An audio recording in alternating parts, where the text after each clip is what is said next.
Hi, Joe. Thank you for your time today. We at CTL Consulting are excited to meet with you and share what we've come up with for you and the Forest Group. In previous discussions, you've asked for a magic wand, but we have something we think is even better. We've crafted a three-step plan that you can follow to help your team function better.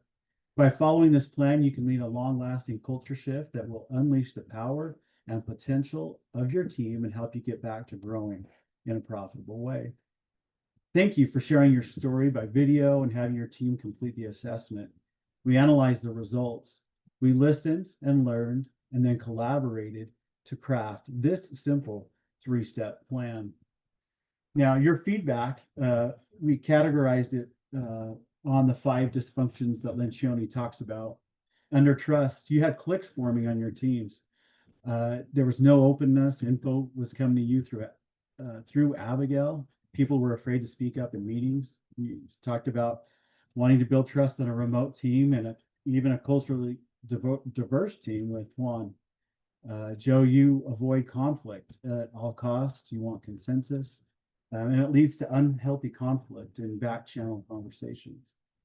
You're questioning others' commitment to the team. Thomas left, and you have no idea why. You had an issue with accountability. Jill and Will are late on deliverables, and it's affecting your credibility with your agencies. And Jill is often late to meetings and then it's all affecting your results. Your profit is slipping. You've got slow growth, and there's no discussion about other goals. Interestingly enough, is this align with what we heard from the team?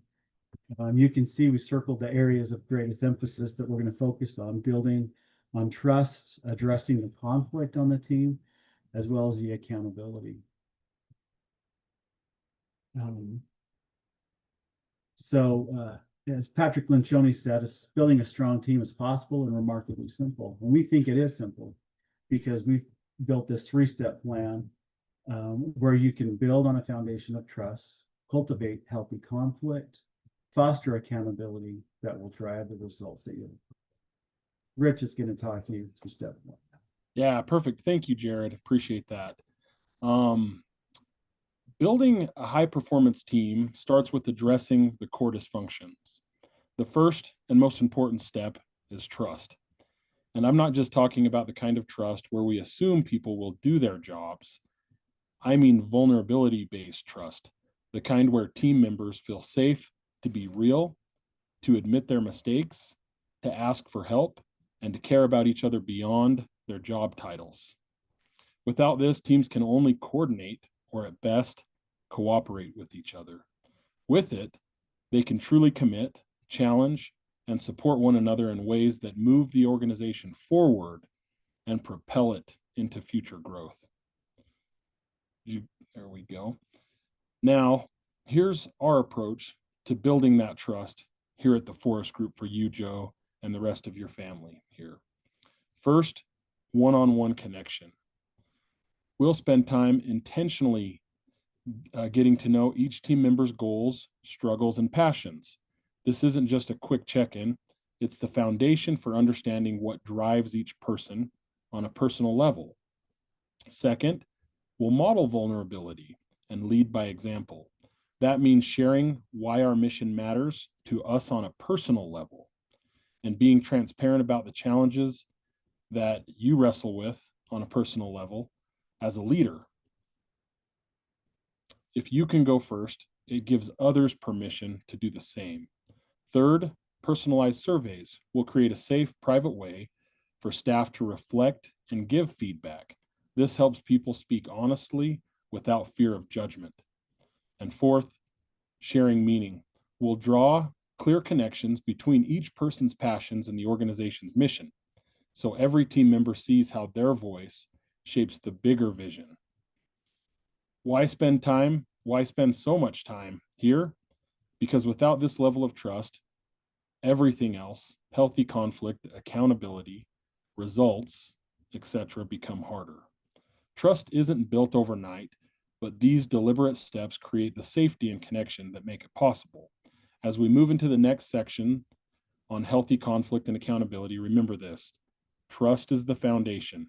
If we get this right, the other steps don't just work better, they work faster. So just as Richard said, trust is the foundation. It rolls right into creating healthy conflict. So here we have a quote that says, "The fear of conflict is almost always a sign of problems," right? So step two is to create and cultivate that healthy conflict. In order to do this, we need to start by being an example of openness as a leader. And this is accomplished by doing two things. First, being vulnerable, asking questions, and showing that you listen and care. So you can be vulnerable by accepting the constructive criticisms that your team is given. It will show your commitment to them and also create an environment where vulnerability is open and people can be vulnerable with you. The second part is to care more about those you lead than what you fear. So imagine if you had a friend that had a piece of spinach stuck in their teeth, right?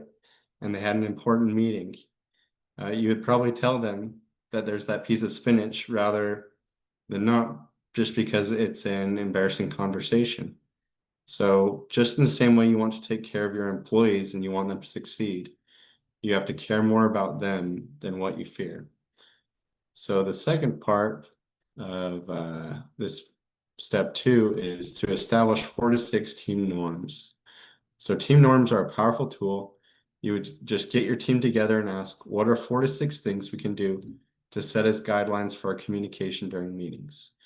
It can be a creative and fun way to keep meetings productive and interesting by mining and creating that healthy conflict, and also ensure that the norms are built by the whole team.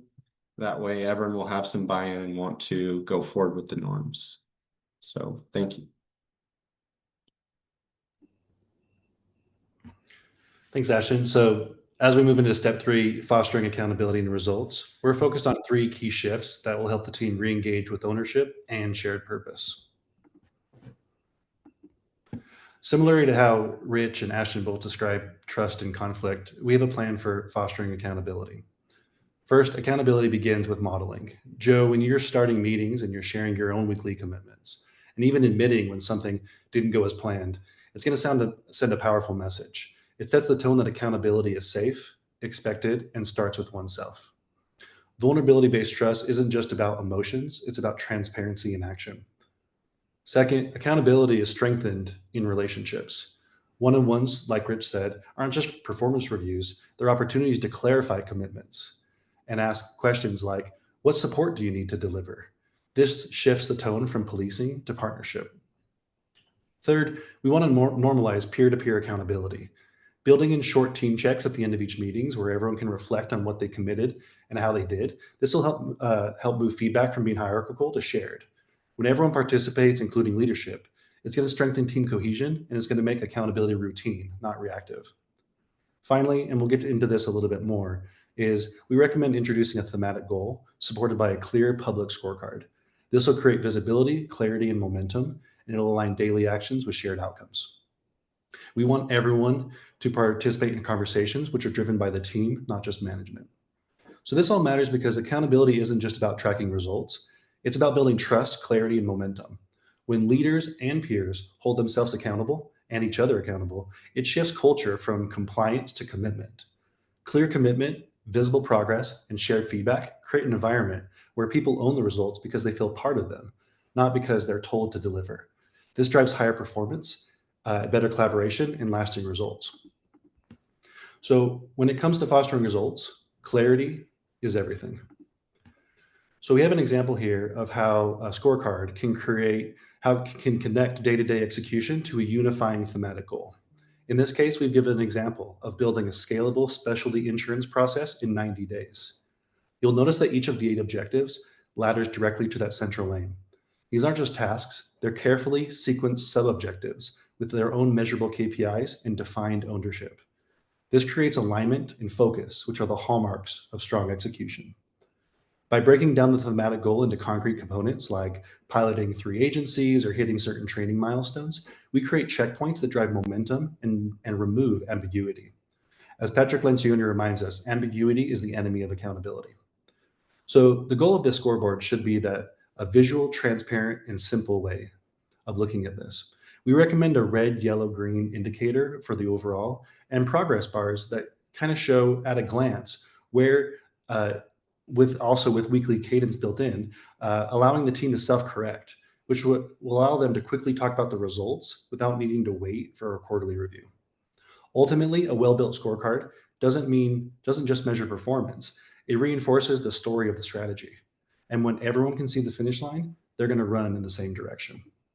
Over to you, Jared.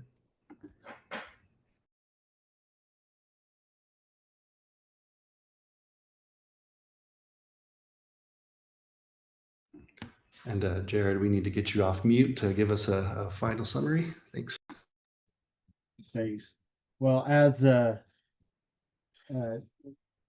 in summary, teamwork remains the ultimate competitive advantage because it is so powerful and rare. And implementing the simple plan of building trust, cultivating healthy conflict, you can foster accountability to drive results that will help you gain the competitive advantage, unleashing the power and potential of your team, getting the forest group back to growing in a profitable way. We look forward to partnering with you. Thank you.